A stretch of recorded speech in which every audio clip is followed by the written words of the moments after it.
Hey guys, it's Beauty Tuesday and this week I'm going to do my June beauty favourites. First up, and this is one that I used to use, then decided to try something else, but I've now come back to this, and it is the Garnier BB Cream Miracle Skin Perfector in Light/Clear.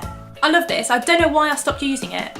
There must have been a reason, but it would have been a stupid reason. But basically, it's just nice. I use this if I'm not going anywhere, but I just want some coverage. Like if I think that I might pop to the corner shop, I'll just put this on. But usually, most of the time, I'll use it as like a base under my main foundation. So it kind of it hydrates my skin. I mean, I moisturise anyway, but it just seems to add a little bit of extra hydration to my skin, but also it just evens everything out, and it's just a nice base for then my main foundation. Next up, and apologies for the state of it, it's a little bit mucky, but it's the Real Techniques Miracle Complexion Sponge, and I think I've mentioned this before, but I love this so much. I now use this for definitely for powder, which is weird to think that you'd use a sponge for powder, but I basically wet it, not so it's like dripping wet, but like so it's damp, and then use that, like the flat side here, for applying powder. And I've been using the Rimmel Stay Matte powder, which is great, by the way. Actually, that's probably one of my favourites. I've not brought it, but yeah, that's another favourite of mine. But yeah, it's it just leaves a much nicer finish than a brush, at least for me anyway. And I don't use it for applying my liquid foundation. I tend to use my fingers at the minute, but I might go back to trying it. I don't know why. I don't know. Maybe I'm just not doing it properly. I don't know. I just didn't seem to get as good effect when applying the liquid foundation with this, but definitely the powder. And also, if you put on liquid foundation and then it looks a bit cakey, it's quite nice to dab to kind of remove the excess. So I definitely recommend this. And it's cheaper than the Beauty Blender, which is pretty much what it's a dupe for, and I just love this so much. Next up is an e.l.f. product. I've been reviewing lots of e.l.f. products at the minute, but oh, I love this so much. It's the e.l.f. Eyelid primer. But what I've been doing recently is not just doing my eyelid, which obviously this is great for that because that's what it's intended for, and it does make my eyeshadow and stuff stay on all day. But what I've been using this for recently is actually under the eye, so that, you know, when you put concealer and stuff and it creases under the eye, obviously this is used to get rid of the creases on top. Why not use it for under the eye? Like, duh. So I have been doing it under the eye as well, and it's definitely made a difference. And now, I mean, I look kind of silly putting primer on the bottom, I guess, but I don't care, it works, and I now can't go without doing it under my eye as well as on top of my eye. So it's definitely one of my favourites. Plus it's so cheap because e.l.f. is cheap. Not cheap as in quality, because it's good quality, it works. But I mean affordable, it's very affordable. So I highly recommend the e.l.f. eyelid primer. Next up is the Maybelline The Falsies Volume Flared Mascara. I love this. At first I didn't, and I think I had to let it dry out a bit first. Now that it's dried out, I love this.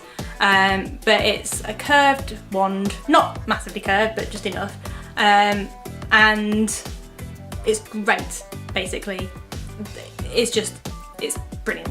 I think this may actually be my new favourite so far, but it's not doing exactly what I want, but it's closer to all the other ones that I've tried. So it's definitely my favourite of what I've tried so far, but I still feel as though I'm searching for my holy grail. But for now, this is my favourite, and it's, like I say, it's better once it's dried out a little bit.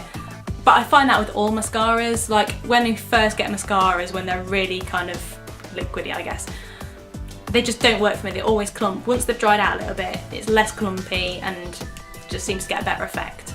Next is the e.l.f. liquid eyeliner in black. I did a review on this, I'll link it below, but it's a nice little brush.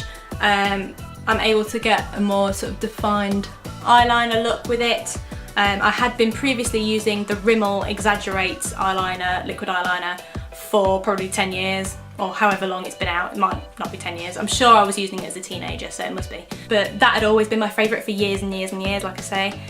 And then I thought, oh, I'll try it and see. And it's I just love this so much more, and it's like half the price. In fact, it's probably a third of the price. So yeah, I absolutely love this and I definitely recommend it. Last up, and I can't find the lid, but this is the Tresemme Argan Oil Salon Sleek Perfect Finish. I've actually been using it kind of like a heat protector when it's wet, just on the very end, but then also as like a little finisher afterwards, and it makes my hair so soft. It's just like, oh, it's just so nice. Because obviously I'm getting married in September, so I'm trying to get my hair into relatively good condition. So this is, I mean, it's not amazing, but it's definitely better than what it was, because my hair was completely fried. Like a year ago, my hair, oh god, it was just awful. So I'm still on a journey to getting it in completely like awesome condition, but I'm pleased with how it is at the minute, and this is definitely helping, especially with the ends. There's lots of different ones that you can get, but I've tried this and I love it, so yeah, I definitely recommend this. So that's it for this week. Not that many favourites, but all the other videos that I've done with my favourites, I don't want to keep repeating the same products basically, so yeah, a lot of them, especially like the Batiste and the Tangle Teaser, they're going to keep reappearing probably forever, because they're just my staple products, and I don't think I'd ever go away from those. And I don't want to keep saying that they're my favourites in all the videos, but I mean, they are. So that's it for this week, and I will see you in the next video. Bye.